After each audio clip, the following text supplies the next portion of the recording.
आया। बिस्मिल्लाहिर्रहमानिर्रहीम। इस लेक्चर में हम बेसिकली किसी भी कर्व के दो प्रॉपर्टीज़ को स्टडी करेंगे, या बेसिकली हम दरअसल कर्व के ऊपर कर्व इन स्पेस में दो फंक्शन, स्केलर फंक्शन एसोसिएट करेंगे। एक होगा कर्वेचर फंक्शन और एक होगा टोर्शन फंक्शन। तो इन स्केलर फंक्शंस को हम ये जो एसोसिएट कर रहे हैं टोर्शन और कर्वेचर, जो कर्वेचर होगी वो मेजर करेगी कि एक कर्व, आपका जो प्लेन कर्व है वो एक प्लेन में लाई कर रहा है कि उस प्लेन में लाई करने से वो डेविएट कर रहा है, यानी किस जगह पर ऐसा हुआ कि वो एक कर्व कर्वेचर मेजर करेगी कि जो कर्व है आया कि वो एक स्ट्रेट लाइन जैसा है या उससे बेंड हो रहा है। टोर्शन ये मेजर करेगी कि वो प्लेन में लाई कर रहा है कि नहीं। सो कर्वेचर ये मेंशन करेगी, ये डिस्कस करेगी कि कर्व जो है, ये जो कर्व एक लाइन में है, लाइन जैसा है या नहीं। और जो टोर्शन है वो डिस्कस करेगी कि कर्व जो है is contained in a plane or not. यानी अगर हम इस लाइन को स्टैंडर्ड मान लें, इस लाइन को, तो वो ये कर्व जो है, ये थोड़ी सी बेंडिंग है इसमें, इसकी कर्वेचर से ज्यादा है। सिमिलरली ये कर्व थोड़ा सा कम कर्व है इस कर्व से, और ये रिलेटिवली ज्यादा कर्व है, यानी इसकी कर्वेचर ज्यादा है, कम है, इसकी कर्व ज्यादा है और इसकी जीरो है। सिमिलरली ये टॉर्शन है वो डिस्कस करेगी कि क्या एक कर्व प्लेनर कर्व है, अगर नहीं तो वो किस पॉइंट पर एक लम्हे के बाद अपनी इस प्लेन को लीव कर रहा है, छोड़ रहा है। जब वो जिस लम्हे, कोई ऐसा टाइम होगा कि जिसमें वो पूरी प्लेन में रहेगा, फिर एक ऐसा लम्हा आएगा जब वो उस प्लेन को लीव करेगा, तो उस वक्त उस लम्हे पर उस पूरे कर्व के अंदर टोर्शन मौजूद होगी। तो बेसिकली ये दो इनवेरिएंट्स हैं, और इन दो इनवेरिएंट्स को जानकर हम फाइंड कर सकते हैं कि कर्व क्या है। यानी यहां मैं ये मेंशन करना चाहता हूं कि एक प्रॉब्लम तो ये है कि you are given a curve, आपको एक कर्व दिया गया है और आप इसकी कर्वेचर और टोर्शन फाइंड कर लें। अदर वे अराउंड क्या है कि अगर आपके पास कर्वेचर और टोर्शन मौजूद है, तो क्या आया आप उन दो फंक्शन से फाइंड कर सकते हैं कि वो कर्व कौन सा है। और दूसरी बात, कितने ऐसे कर्व्स हैं जो आपको हासिल होंगे, क्या उन कर्व्स में आपस में कोई रिलेशनशिप भी मौजूद है। तो बेसिकली इसी बात को हम अब स्टडी करेंगे। यहां पे आपके सामने थर्ड पिक्चर में अगर आप गौर से देखें तो ये सामने एक लाइन है जिसकी कर्वेचर 0 है, उसके बाद इसकी कर्वेचर कम है इस कर्व की, और फर्दर जो इसके बाद कर्व आया है ये इस वाले की, इसकी कर्वेचर रिलेटिवली ज्यादा है। नीचे अगर आप देखें तो ये जो दिखाया गया है ये पूरे का पूरा कर्व एक प्लेन में मौजूद है, इसकी टोर्शन 0 है। और इस कर्व को देखिए आप, तो इस लम्हे पर ये यहां से यहां तक ये कर्व इस प्लेन में मौजूद है, तो उस लम्हे पर इस कर्व की टोर्शन जो है वो 0 है। लेकिन इस लम्हे के बाद जो ही ये कर्व प्लेन को निकल रहा है, छोड़ रहा है, तो यहाँ पे टोर्शन कुछ है। सिमिलरली इस पे देखें तो बेसिकली हम ये आइडेंटिफिकेशन या हम ये जो काम करना चाहते हैं, अगेन हमारा मकसद क्या है कि इस थर्ड पिक्चर में देखिए, किसी पॉइंट के ऊपर हम 3 परपेंडिकुलर वेक्टर कंसीडर करेंगे और ये वेक्टर इसके ऊपर एक फ्रेम बनाएंगे, इसे मूविंग फ्रेम कहते हैं, और यही मूविंग फ्रेम से हम आगे अपनी कंप्यूटेशन को आगे बढ़ाएंगे। यानी बेसिकली कर्वेचर और टोर्जन ये दो इनवेरिएंट्स हैं जो कर्व को पहचानने में हमारी मदद करेंगे। ये दो फार्मूलाज हैं, ये आगे जाके हम इसको डेवलप करेंगे कि कर्वेचर और टोर्जन एक्चुअली क्या है।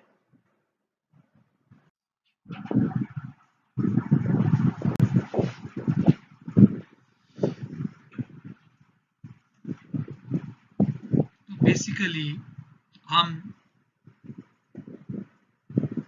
मेजर करना चाहते हैं कि एक कर्व में कितनी बेंडिंग है, एक कर्व कितना कर्व्ड है, बेसिकली हम ये मेजर करना चाहते हैं।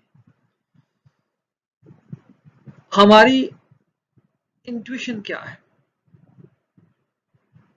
हम एक ऐसा फॉर्मूला डेवलप करना चाहते हैं कि कर्वेचर डिपेंड करे कर्व की सिर्फ और सिर्फ शेप पे और उसकी पैरामीटराइजेशन पर डिपेंड ना करे। एक कर्व की हमने ये पहले पढ़ लिया है कि a curve has many parameterizations, लेकिन कर्व की ज्योमेट्री तो चेंज नहीं हुई, तो हमें कर्वेचर एक ऐसी क्वांटिटी को कहना चाहिए जो कि पैरामीटराइजेशन पर डिपेंड ना करे, सिर्फ शेप पर डिपेंड करे। तो जो भी फॉर्मूला हम डेवलप करना चाहते हैं, जो भी एनालिटिकल एक्सप्रेशन हम बनाना चाहते हैं, उसके अंदर ये दो खूबियां मौजूद होनी चाहिए। First property is curvature should be unchanged when curve is reparameterized। मतलब ये है कि अगर हम एक कर्व की एक पैरामीटराइजेशन को लें, उसकी कर्वेचर कुछ वैल्यू दे दी, कोई फंक्शन आ गया, अगर हम उस कर्व की पैरामीटराइजेशन को रीपैरामीटराइज करें तो ऐसा ना हो कि कर्वेचर ही चेंज हो जाए। और जो हमारी लॉजिकल आइडियाज हैं कर्वेचर के बारे में कि वो स्ट्रेट लाइन की कर्वेचर 0 होनी चाहिए, जो स्मॉल सर्कल्स हैं उनमें बेंडिंग ज्यादा है, उनकी कर्वेचर ज्यादा होनी चाहिए, और जो लार्ज सर्कल्स हैं उनमें बेंडिंग कम है, उनकी कर्वेचर कम होनी चाहिए। सो हम एक ऐसा एनालिटिकल एक्सप्रेशन डेवलप करना चाहते हैं कर्वेचर के नाम पर या कर्वेचर के तौर पर जो इन दो प्रॉपर्टीज को सेटिस्फाई करे।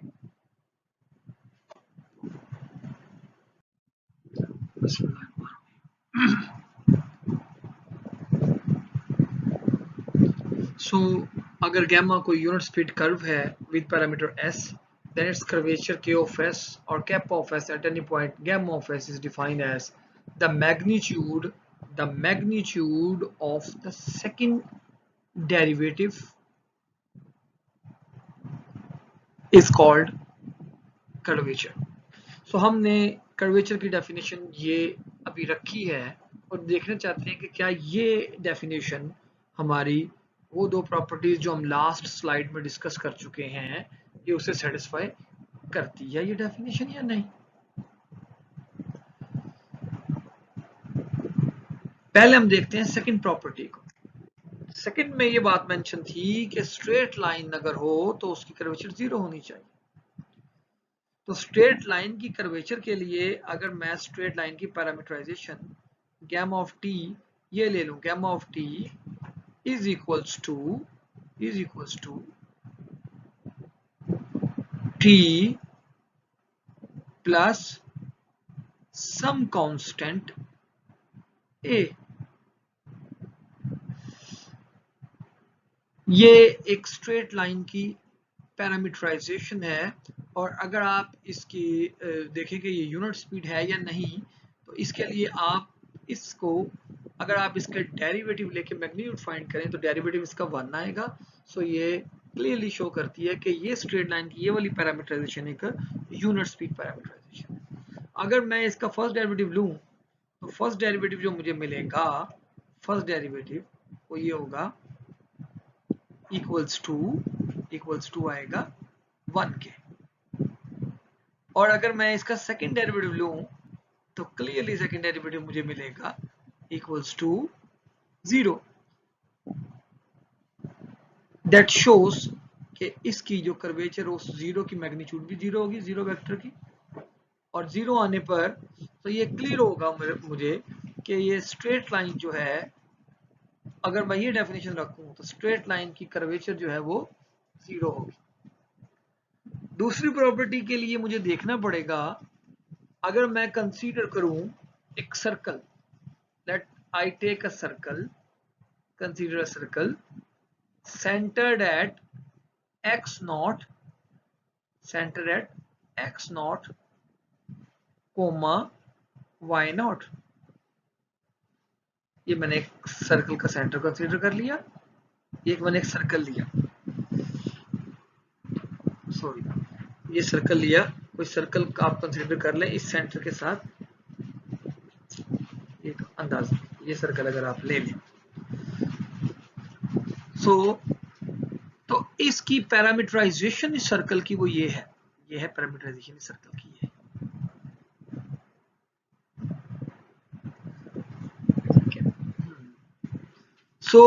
अगर आप इसका डेरिवेटिव लें, ये पैरामीटराइजेशन आपने इसकी यूनिट स्पीड ली है, अगर आप इसका डेरिवेटिव ले लें तो डेरिवेटिव क्लियरली आएगा minus sine S over R cos S over R, उसकी मैग्नीट्यूड ले लीजिए 1 आएगा, showing that gamma is indeed a unit speed. अगर आप इसके फर्स्ट डेरिवेटिव की मैग्नीट्यूड ली तो यूनिट स्पीड का आ गया, एंड हेंस इसका सेकंड डेरिवेटिव लेंगे फर्दर और उसकी मैग्नीट्यूड फाइंड करेंगे तो मैग्नीट्यूड आएगी 1 ओवर आर। ये एक्सप्रेशन शो कर रहा है कि अगर आपने इसका नाम कैपा रखा है, इसका नाम आपने कर्वेचर रखा है के, तो ये कर्वेचर डिपेंड कर रही है, यानी आर के ऊपर डिपेंड कर रही है, रेडियस ऑफ द सर्कल पे डिपेंड कर रही है, और ये इसके इनवर्सली प्रोपोर्शनल है। यानी अगर आपका आर लार्जर होगा, for large R this kappa should be small, and for small R this kappa should be large. यानी ये हमारी ये डेफिनेशन दोनों फर्दर प्रॉपर्टीज को सेटिस्फाई कर गई है, और सेकंड प्रॉपर्टी के दोनों पार्ट्स को सेटिस्फाई करती है। ठीक है, अब हम इस बात की तरफ आते हैं कि क्या ये पैरामीटराइजेशन पे इसका कोई रोल है या नहीं। तो अगर हम एक कंडीशन देखें, हमने पढ़ा था कि अगर हमारे पास गामा ऑफ एस कोई यूनिट स्पीड कर्व है, तो इस यूनिट स्पीड कर्व की जो रीपैरामीटराइजेशन करेंगे, अगर ये parametrise by unit speed curve है, उसकी रीपैरामीटराइजेशन जब आप करेंगे तो रीपैरामीटराइजेशन में जो न्यू पैरामीटर आएगा u, ये कर्व था, इसकी पहले पैरामीटराइजेशन थी गामा ऑफ s, नई पैरामीटराइजेशन गामा ऑफ ui, तो एक नया पैरामीटर आया u, ओल्ड पैरामीटर था s। और अगर फर्ज कर लें कि ये भी यूनिट स्पीड रीपैरामीटराइजेशन है गामा ऑफ s की कर्व की, तो फिर u और s में ये रिलेशन होगा, यानी u जो होगा वो पुराने पैरामीटर s में सम कांस्टेंट टाइम एडिशन से आएगा। अगर ये एडिशन से कांस्टेंट टाइम आएगा तो फर्स्ट अगर आप इसका चेन रूल लगा के डिफरेंशिएट करें विद रिस्पेक्ट टू s, तो फिर आपको दोनों का first derivative with respect to यानी गामा ऑफ ये रिलेशन आ जाएगा। सेकंड डेरिवेटिव फाइंड करेंगे, इंपॉर्टेंट बात, तो सेकंड डेरिवेटिव गामा का विद रिस्पेक्ट टू s लेंगे या विद रिस्पेक्ट टू u लेंगे, वो दोनों ही सेम आएंगे। और अगर आप इनकी मैग्नीट्यूड दोनों की निकालें तो क्या आएगा, दोनों की मैग्नीट्यूड का रिजल्ट सेम आ जाएगा। यानी ये सिंपल रिजल्ट, ये सिंपल जो लास्ट बात है वो ये शो कर रहा है कि अगर एक कर्व की कई यूनिट स्पीड रीपैरामीटराइजेशंस हैं, तो वो यूनिट स्पीड रीपैरामीटराइजेशन के थ्रू जब आप यूनिट स्पीड के थ्रू कर्वेचर रिजल्ट सेम आएगा। यानी मैं यहाँ ये बात मेंशन करना चाहता हूँ एज अ समरी कि अगर आपके पास एक ये डेफिनेशन कर्वेचर की यूज अगर आप करें तो ये पैरामीटराइजेशन पर डिपेंड करेगी इन अ नॉन ऑब्वियस वे। अगर हम कर्व की पैरामीटराइजेशन पर कोई रिस्ट्रिक्शन ना लगाएं, यहां तो हमने शुरू में कहा कि कर्व जो है गैमा जो है, शुरू में हमने कहा कि गैमा क्या है, एक यूनिट स्पीड कर्व है। अगर हम ये रिस्ट्रिक्शन इलेट कर दें, खत्म कर दें, तो फिर कर्वेचर पैरामीटराइजेशन पर डिपेंड करेगी। यानी यही तो वजह है कि अगर आप एक स्मॉल सर्कल पर बहुत तेजी से मूव करें और एक लार्जर सर्कल पे बहुत तेजी से मूव करें तो आपको दोनों में मूव करने में डिफिकल्टी फील होगी, डिफिकल्टी लेवल दोनों में डिफरेंट होगा। दैट मीन्स कि पैरामीटराइजेशन जो है पैरामीटराइजेशन पर डिपेंड किया जा रहा है। लेकिन अगर आप कंडीशन ये लगा दें कि अगर तमाम पैरामीटराइजेशन यूनिट स्पीड हैं तो फिर ये जो बॉक्स में रिजल्ट है, ये रिजल्ट जो है, ये वाला रिजल्ट, ये रिजल्ट ये शो करता है कि अगर तमाम पैरामीटराइजेशन यूनिट स्पीड है तो फिर इस कर्वेचर का रिजल्ट सेम आएगा। यानी अगर हम ये कंडीशन लगाएं कि अगर हमारे पास ये डेफिनेशन बिल्कुल सूट कर रही है कर्वेचर की कि अगर हमारे पास एक गैमा कर्व की यूनिट स्पीड री पैरामीटराइजेशन है तो फिर कर्वेचर क्या होगी, उसके सेकंड डेरिवेटिव की मैग्नीट्यूड। ये curvature gamma of t be a regular curve in R3, यानी हम कोई स्पेस कर्व ले रहे हैं, R3 के अंदर कोई भी जनरल कर्व है और गैमा ऑफ टी कोई रेगुलर कर्व, यानी जरूरी नहीं कि ये पैरामीटराइजेशन जो है उसकी ये यूनिट स्पीड पैरामीटराइजेशन, ये जरूरी नहीं कि ये पैरामीटराइजेशन यूनिट स्पीड पैरामीटराइजेशन, ये रेगुलर कर्व है। रेगुलर कर्व का मतलब है कि किसी भी पॉइंट पर गैमा गैमा डॉट जो है डेरिवेटिव वो किसी भी पॉइंट पर जीरो नहीं है, is non-zero, it's not equal to zero. Okay, then its curvature is given as kappa is given as gamma double prime cross gamma single prime magnitude over gamma single prime magnitude cubed। यहाँ ये जो cross है, ये जो cross है ये है इन दो वेक्टर के दरमियान क्रॉस प्रोडक्ट है, indicate the cross product. And dot जो है, डॉट ये यहाँ पे जो ऊपर डॉट है वो डेरिवेटिव ले रहे हैं विद रिस्पेक्ट टू टी हम, तो तब डॉट आएगा।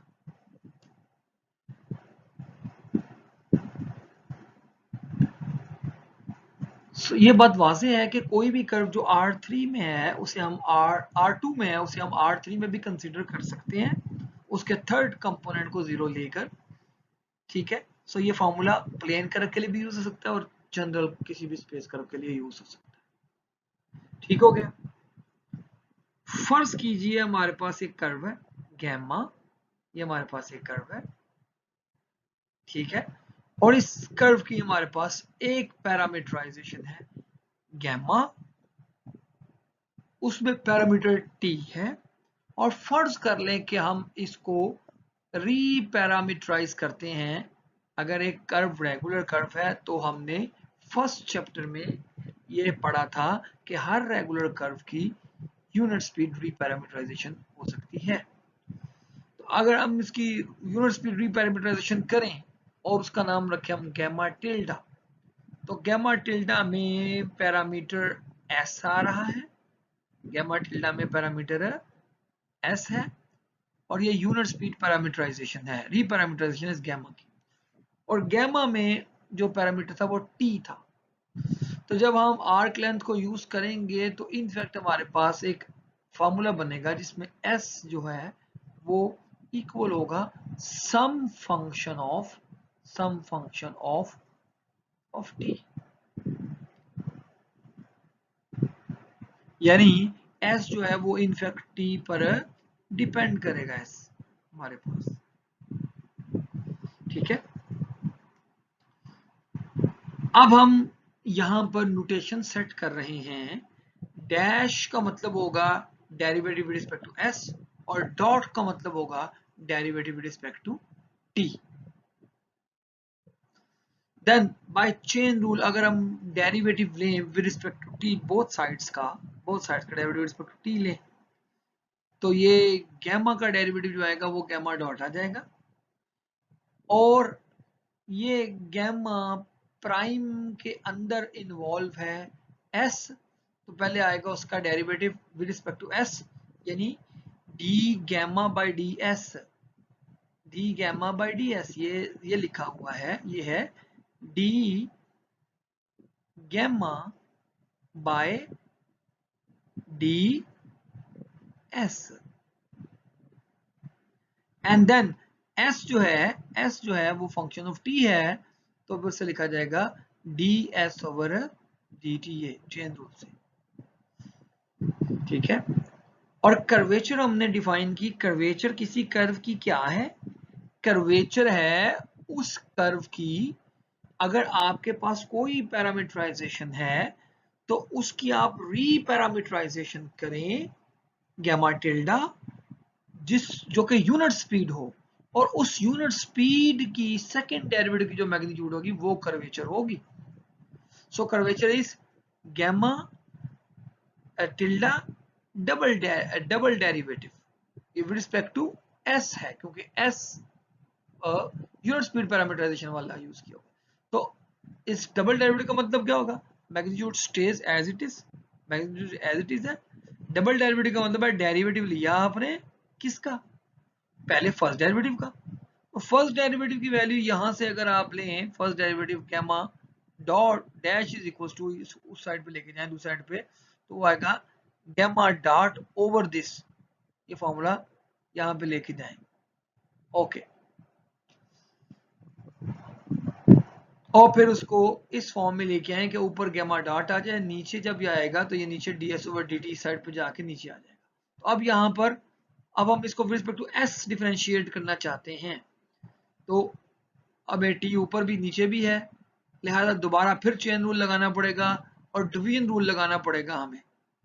सो पहले हमने चेन रूल लगाया, सो ऊपर वाली बात यानी इस पूरी बात का विद रिस्पेक्ट टू हम डेरिवेटिव लेंगे t के साथ, और फिर t का डेरिवेटिव लेंगे, साथ लिखेंगे t का यानी विद रिस्पेक्ट टू, चूंकि हमने s लेना है तो पहले आएगा इसका डेरिवेटिव हम लेंगे, ठीक हो गया, with respect to t, and then dt over ds आ गया हमारे पास आगे। अगेन ऊपर वाले नीचे वाली जो डिनोमिनेटर है वो उसे हमने ऐसे रहने दिया, और ऊपर वाले का हमने डेरिवेटिव ले लिया विद रिस्पेक्ट टू t। तो बाय डिवीजन रूल नीचे वाली बात का स्क्वायर आएगा, उसके नीचे मल्टीप्लाई होकर क्यूब बन जाएगा, और ऊपर इस्तेमाल होगा, सो नीचे वाली बात एज इट इज, ऊपर वाली का सेकंड डेरिवेटिव फर्दर डेरिवेटिव आ गया, माइनस ऊपर वाली बात एज इट इज और नीचे वाली बात का फर्दर डेरिवेटिव आ गया। सो ये फॉर्मूला हमारे पास यहां तक आ चुका है। नेक्स्ट, सो ds ओवर dt अगर s हमारे पास कोई कर्व है तो ds over dt is actually gamma dot का स्क्वायर है, और इसको अगर हम गैमा डॉट गैमा डॉट यानी गैमा डॉट और गैमा डॉट की डॉट प्रोडक्ट का को ले लें, so it's obvious relation.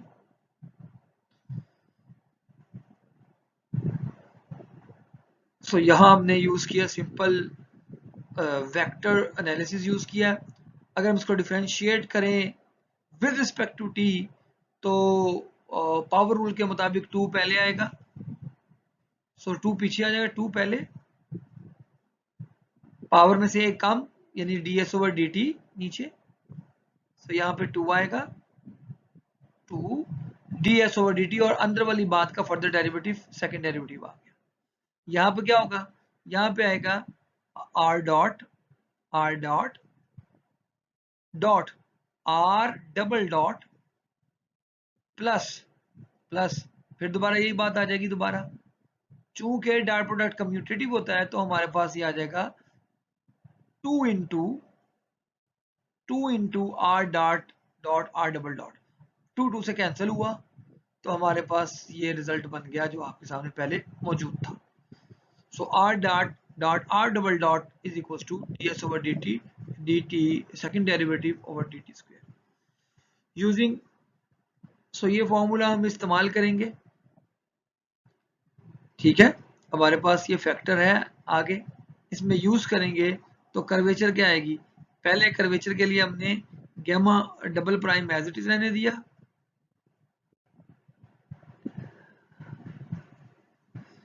ds over dt square minus gamma dot ds second derivative over this. हमने सो ds ओवर dt से ऊपर भी मल्टीप्लाई भी किया और नीचे डिवाइड भी कर दिया, नीचे पावर एक बढ़ गई 4 हो गई, और ऊपर मल्टीप्लाई किया तो हर एक के साथ एक पावर बढ़ गई, ds ओवर dt था तो ये ds ओवर dt का स्क्वायर आ गया। और फिर सो नेक्स्ट क्या हुआ, तो हमने ds ओवर dt का स्क्वायर था वो यहाँ से ये फॉर्मूला यूज किया तो that is r dot r dot आ गया, वो हमने ये वैल्यू पुट कर दी। सारा कुछ हम इन टर्म्स ऑफ गैमा लेके आ रहे हैं। नेक्स्ट माइनस गैमा डॉट आ गया, और सेकंड डेरिवेटिव का रिजल्ट नीचे यहाँ से यूज किया हमने, सो ये आ गया हमारे पास। सेकंड डेरिवेटिव के साथ मल्टीप्लाई ds ओवर dt हो रहा है तो उस पूरे की वैल्यू हमने ये इस पूरे की वैल्यू यहाँ से पुट कर दी है नीचे ये आ गया। So we have now every term in the form of gamma। हम आपको रिमाइंड करवा रहे हैं vector triple product identity a cross b cross c is equals to middle term, this rule is called middle term rule. b से start करेंगे हम, b फिर a dot c आएगा माइनस फिर c बाहर ले जाएंगे और a डॉट b आएगा।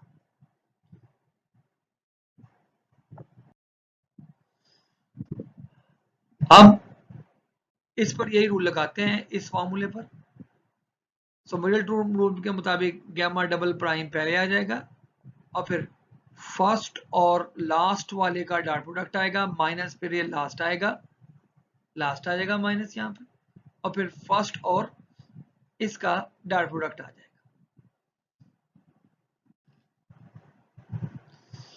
फर्दर मोर गैमा डॉट और ये दोनों परपेंडिकुलर वेक्टर्स हैं आपस में। सो जब ये परपेंडिकुलर है तो इनके इन बिटवीन जो एंगल होगा वो 90 होगा। तो अगर मैं इसकी मैग्नीट्यूड निकालना चाहूं तो मैग्नीट्यूड क्या आएगी, फर्स्ट वेक्टर की मैग्नीट्यूड, सेकंड वेक्टर की मैग्नीट्यूड और इनके दरमियान जो 90 डिग्री है मैग्नीट्यूड है ना, तो उस साइन 90 की मैग्नीट्यूड आ जाएगी, और साइन 90 1 होता है तो ये फॉर्मूला हमारे पास यहां तक आ गया।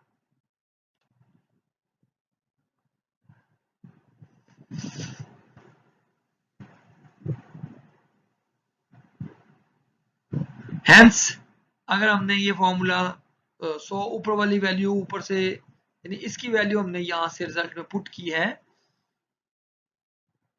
So we obtain this.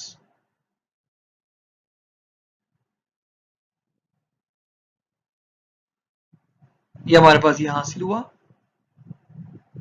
और एक हमने ऊपर से कैंसिल कर दिया, ये फाइनल रिजल्ट हमारे पास आ गया, कर्वेचर का ये फाइनल रिजल्ट हमारे पास आ गया। और यहाँ पर हमारे पास जो गैमा है ये in terms of T derivative है, यानी ये फॉर्मूला हम यूज कर सकते हैं अगर हम उसकी पैरामीटराइजेशन को बॉदर ना करें कि कौन से पैरामीटर के अंदर उसकी पैरामीटराइजेशन है उसे बॉदर ना करें, तो ये डायरेक्ट फॉर्मूला हम यूज कर सकते हैं। यहाँ ये मेंशन करना लाजमी है कि अगर गैमा नॉन रेगुलर कर्व हो तो फर्स्ट डेरिवेटिव 0 हो जाता है और इस तरह ये कर्वेचर अनडिफाइन हो जाती है, ठीक है। सो लेकिन अगर एक कर्व नॉन रेगुलर है तो वो पॉइंट जहां पर वो कर्व नॉन रेगुलर है उनके अलावा बाकी तमाम पर हम कर्वेचर फाइंड कर सकते हैं। सो बेसिकली इस रिजल्ट से हम कर्वेचर निकाल सकते हैं।